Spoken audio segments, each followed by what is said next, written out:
지금 미국과 중국 사이에요. 새로운 장벽이 세워지고 있습니다.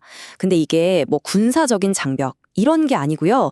바로 돈의 흐름을 막민, 말 그대로 자본의 철의 장막입니다. 이 거대한 변화, 대체 뭘 의미하는 걸까요? 지금부터 저랑 같이 하나씩 파헤쳐 보시죠. 이야, 시작부터 굉장히 강력하죠? 마이크 존슨 미 하원 의장의 이 한마디가 사실 이 모든 상황을 딱 설명해 주는 것 같아요. 이게 그냥 뭐 경제정책 하나 바꾸는 수준이 아니라 국가 안보가 걸린 문제다. 바로 이런 인식이 아주 깊게 깔려 있는 겁니다. 네, 그래서 나온 개념이 바로 이 자본의 철의 장막이라는 겁니다. 우리가 예전에 냉전 시대 때 들었던 그 철의 장막에서 따온 표현인데요.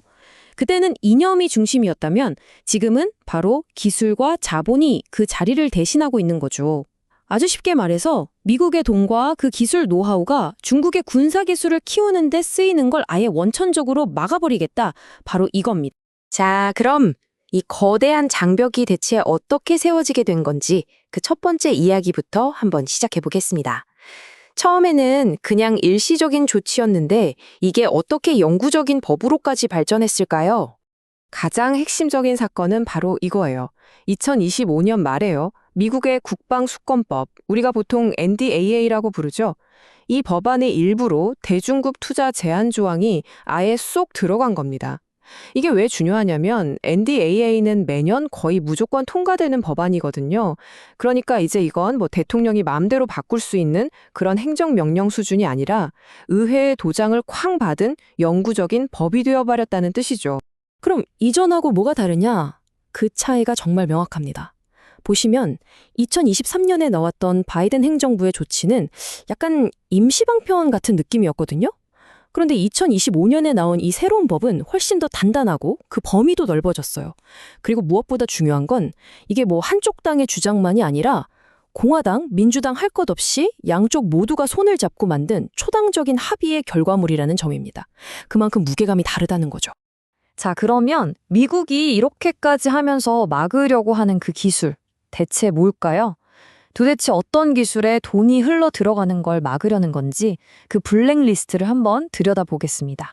말 그대로 금지 구역이죠. 딱 세 가지입니다. 바로 인공지능, AI, 그리고 양자 컴퓨팅, 마지막으로 첨단 반도체. 뭐 들어보시면 아시겠지만 이게 그냥 미래 산업의 핵심이다. 이 정도가 아니잖아요. 미래 전쟁의 판도를 완전히 뒤집을 수 있는 그런 게임 체인저 기술들이라는 거죠. 여기서 우리가 꼭 알아야 할 개념이 바로 이중 용도라는 건데요. 이게 무슨 뜻이냐면 방금 말씀드린 AI나 반도체 같은 기술들이요. 우리가 쓰는 스마트폰에도 들어가지만 동시에 적을 공격하는 최첨단 미사일이나 드론 같은 무기 시스템에도 똑같이 쓰일 수 있다는 거예요. 바로 이 지점, 이게 바로 미국이 가장 우려하는 부분입니다. 분석가들이 이 상황을 아주 기가 막히게 표현한 말이 있어요. 바로 리버스 CFIUS라는 건데요. 원래 CFIUS, 즉 외국인 투자심의위원회는 뭐 하는 곳이었냐면 중국 같은 나라의 자본이 미국의 중요한 기술 기업을 사들이는 걸 심사하고 막는 역할을 했거든요. 돈이 들어오는 걸 막았죠. 그런데 이제는 정반대가 된 겁니다. 미국 자본이 밖으로, 특히 중국으로 나가는 걸 통제하기 시작했다는 거죠. 와, 이건 정말 패러다임이 180도 바뀐 겁니다. 자, 그럼 이제 좀 더 구체적으로 들어가 볼까요? 월스트리트의 투자자들, 펀드 매니저들은 이제 어떤 새로운 규칙을 따라야 하는지, 이 법이 실제 현장에서는 어떻게 작동하는지 한번 살펴보겠습니다. 작동 방식은 크게 보면 두 가지로 나눌 수 있어요. 첫 번째는 전면 금지. 이건 뭐 아주 강력하죠. 중국 군하고 직접적으로 엮여 있다. 이런 고위험 기업에는 단 1달러도 투자할 수 없게 막아버리는 겁니다. 그리고 두 번째는 의무 신고예요. 투자가 아예 금지된 건 아니더라도 민감 기술 분야에 투자를 할 때는 저희가 여기에 이만큼 투자합니다 하고 정부에 보고를 해야 하는 거죠. 사실상 모든 투자가 정부의 레이더망 안에 들어가게 되는 셈이에요. 그리고 여기서 또 하나 정말 중요한 포인트가 있습니다. 이 법이 겨냥하는 대상이 중국 하나만이 아니라는 거예요. 목록을 보시면 우려 국가라고 해서 러시아, 북한, 쿠바, 베네수엘라까지 포함되어 있습니다.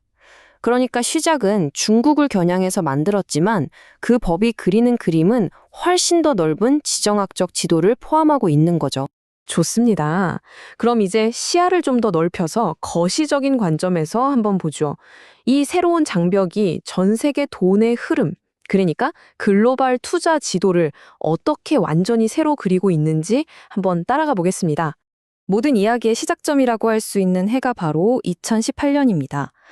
로디움 그룹 데이터를 보니까요. 이때가 바로 실리콘밸리의 벤처 캐피털 자금이 중국으로 가장 활발하게 정말 본물 터지듯이 흘러들어갔던 바로 그 정점이었어요. 하지만 아이러니하게도 바로 이 순간부터 변화의 바람은 이미 불기 시작하고 있었던 거죠. 자, 이 그래프를 한번 보세요. 이 극적인 변화가 눈에 들어오시나요? 2018년에 정점을 찍었던 미국의 대중국 벤처 투자가 그 이후로 그냥 꾸준히 감소해서 2025년에는 거의 바닥 수준까지 떨어졌습니다. 그러니까 이번에 통과된 법은 완전히 새로운 흐름을 만든 게 아니에요. 이미 진행되고 있던 이 거대한 흐름에 쐐기를 받고 아예 되돌릴 수 없는 공식으로 만들어버린 거라고 볼 수 있습니다. 이런 거대한 변화 속에서는 언제나 승자와 패자가 갈리기 마련이잖아요. 이 새로운 규칙이 글로벌 기술 생태계, 그리고 금융시장의 여러 플레이어들에게 각각 어떤 의미를 갖는지 한번 그 속내를 들여다보겠습니다. 결론부터 말하면 이 조치는 양쪽 모두에게 엄청난 압박으로 작용하고 있어요. 먼저 미국 투자자들 입장에선 이 복잡한 규제들을 다 따라야 하니까 당연히 비용이 늘어나겠죠. 그리고 이미 투자해놓은 돈은 어떻게든 빼내야 한다는 압박에 시달리게 됩니다. 반면에 중국의 잘 나가던 유망 기술 스타트업들은 어떨까요? 가장 큰 돈줄이었던 미국 달러가 뚝 끊겨버리니까 기업 가치가 폭락할 수도 있고 심하면 생존 자체를 걱정해야 하는 그런 상황에 놓이게 된 거죠. 그럼 투자자들은 지금 어떻게 움직이고 있을까요? 크게 세 가지 핵심 전략이 뚜렷하게 보입니다. 첫 번째, 얼라이드 쇼링이라고 하죠. 중국 대신에 한국이나 일본, 네덜란드 같은 동맹국 기술 기업으로 빠르게 자본을 옮기고 있어요. 두 번째는 이런 경쟁 고도에서 반사이익을 볼 게 뻔한 미국의 방위 산업이나 사이버 보안 기업에 대한 투자를 확 늘리고 있습니다. 그리고 마지막으로 가장 골치 아픈 문제죠. 기존에 투자했던 중국 자산을 어떻게 손해를 덜 보고 정리할 수 있을지 법률팀과 머리를 맞대고 출구 전략을 짜느라 아주 분주합니다. 자, 이제 거의 다 왔습니다. 마지막으로 어쩌면 가장 근본적이고 중요한 질문을 던져볼 시간이에요. 이 모든 변화가 과연 앞으로의 혁신, 그 미래에 어떤 영향을 미치게 될 것인가 하는 문제입니다. 생각해보면 지난 수십 년 동안 미국의 자본과 중국의 거대한 시장이 만나서 정말 어마어마한 기술 혁신을 만들어냈잖아요. 그런데 이제 그 성공 공식이 완전히 깨져버렸습니다. 이렇게 자본의 철의 장막이 완전히 내려온 지금, 과연 내일의 세상을 바꿀 그 혁신적인 기술은 앞으로 어디에서, 그리고 과연 누구의 손에서 탄생하게 될까요? 정말 생각해볼 만한 질문인 것 같습니다.